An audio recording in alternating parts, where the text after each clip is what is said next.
I'm staying here. Yeah. Good morning. That's really great to be here today. So I'm here today to share with you why my team of 35,000 people all over the world and I strongly believe that mobility, the future of mobility is bigger than autonomous cars. I am Sabrina Soussan, CEO of Siemens Mobility. Siemens Mobility is a global leader of transport solutions.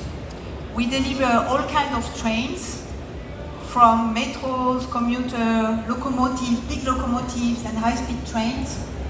We deliver as well signaling systems which enable automated train operations, and we deliver intelligent traffic systems. That's our road business.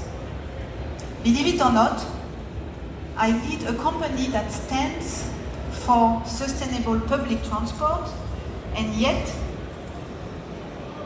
I started my career in the automotive industry, test driving cars in the blistering cold of Finland, as you see here.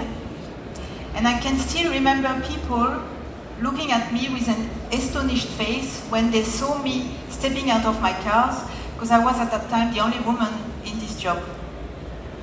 So, what is mobility about today? Number one, mobility is a need and a prerequisite for development.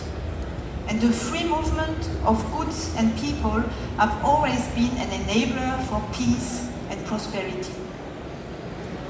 However, the strong human need for physical interaction is there, and there will be no technology which replaces it. No technology will replace it. That's why the number of the transportation demand will continue to increase, and the passenger transportation demand is supposed to triple from 2015 to 2050. Triple. Number two, mobility is a dream. You would all love to be there. I would. And I really like in Instagram the hashtag #VanLife. Number three, mobility can be sometimes, for most of us, one horrible moment during our day, with congestion, pollution, and packed metros. So, what will be the future of mobility? I will share with you my seven strong beliefs. First, it will continue to be highly disruptive. So mobility will continue to be highly disruptive. That's Fifth Avenue in 1900. Where is the car? Yeah? And that's Fifth Avenue only 13 years later. Where is the horse? Disruption. Number two, the future of mobility will continue to rely on automotive, of course. And here you see an autonomous shuttle. I had the chance to step in during the Frankfurt Automotive Motor Show. It was a great experience, really great. But the cars of tomorrow will not be the same than the cars of today. They will be autonomous, they will be connected, they will be electric, and they will be shared. And automotive will only be one mode of transportation, only one mode, and will focus on the first mile and the last mile.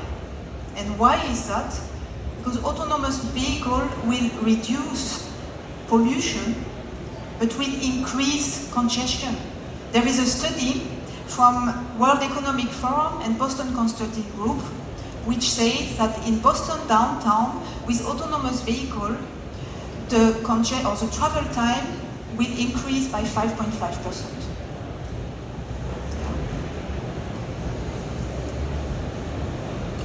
What else? That's my third belief. I believe that intelligent infrastructure will enable autonomous cars. Why?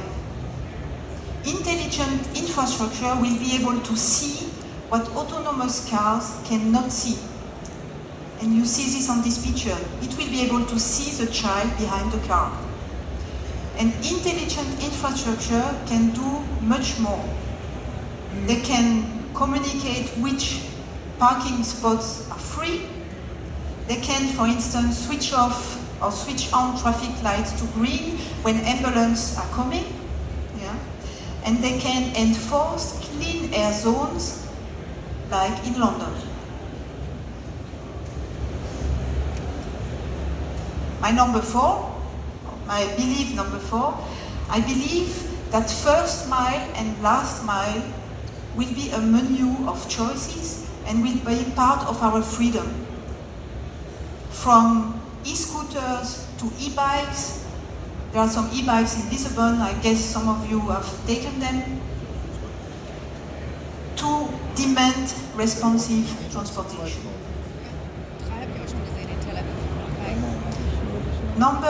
My fifth belief,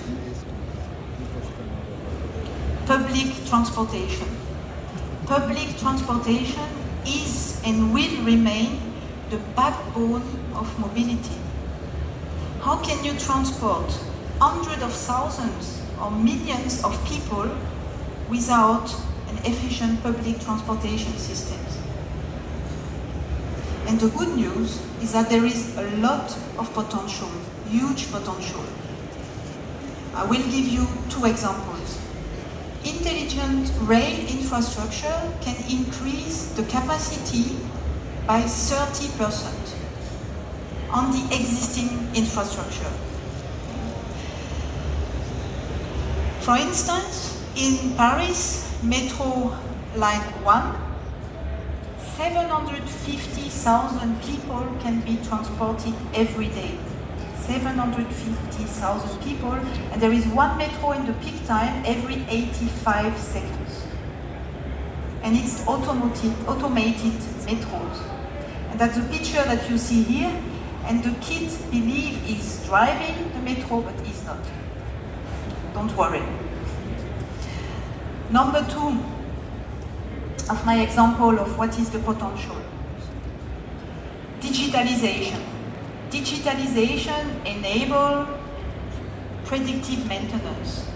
And predictive maintenance enable 100% availability, which means your trains, everything is on time and reliable.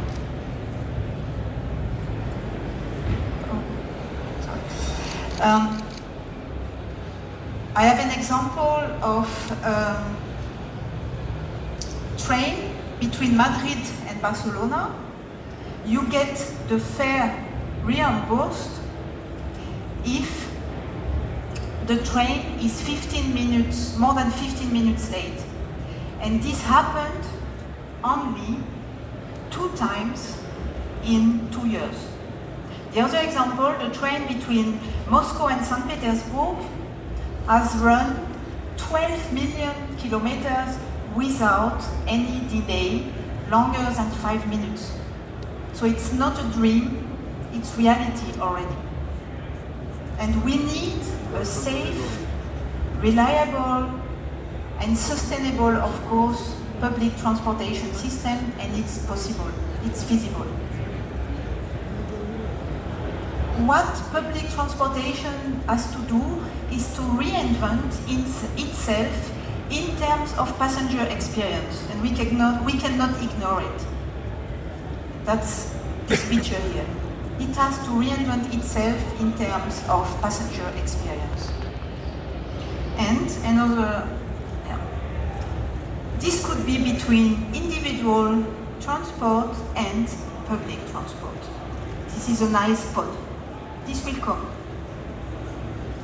So my next belief, this one I already explained, it was a train between Madrid and Barcelona. My next belief is seamless transportation is key for the future of mobility.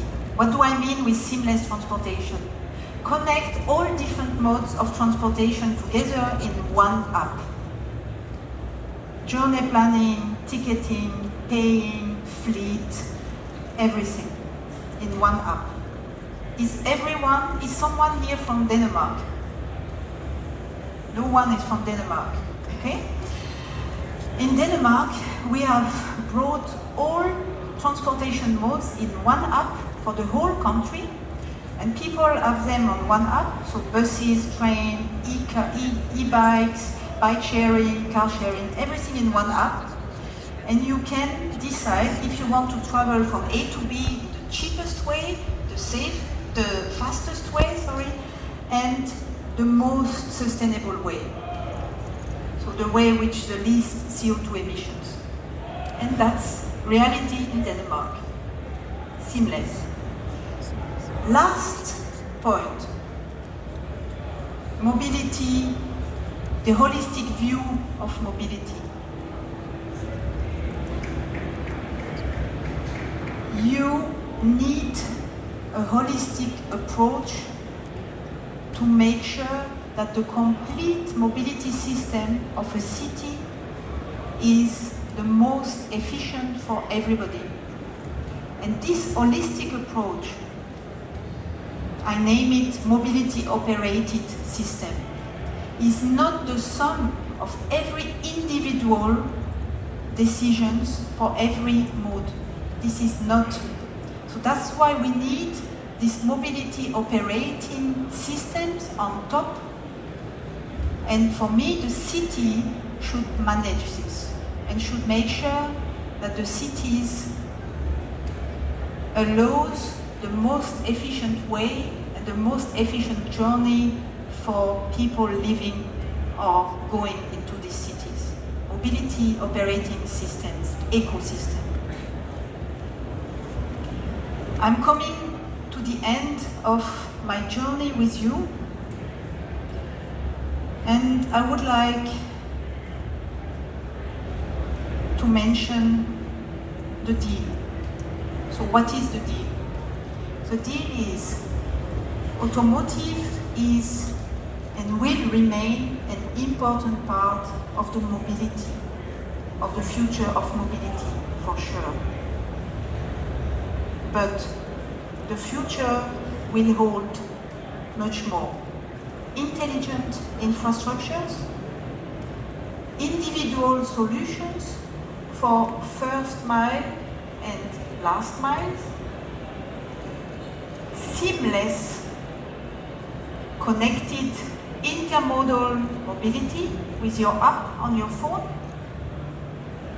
and last but not least, sustainable, reliable, and safe public transportation systems. To make this work, we need to all work together. We need to all work together in an ecosystem where we looked at the optimum and with the passenger in the middle of all what we try to achieve. Because we want to make life in cities and transportation in city. Remember the picture that I showed you at the beginning. We want to have an enjoyable experience when we travel. So we all can make this reliable, safe, enjoyable, and fun. And that's what we can all achieve if we do it right. And it is so important to do it right, not only for us, but for the next generations. And I would really be happy to hear your thoughts and maybe to welcome you on board of our fantastic mobility companies to make a difference for the future. Thank you very much.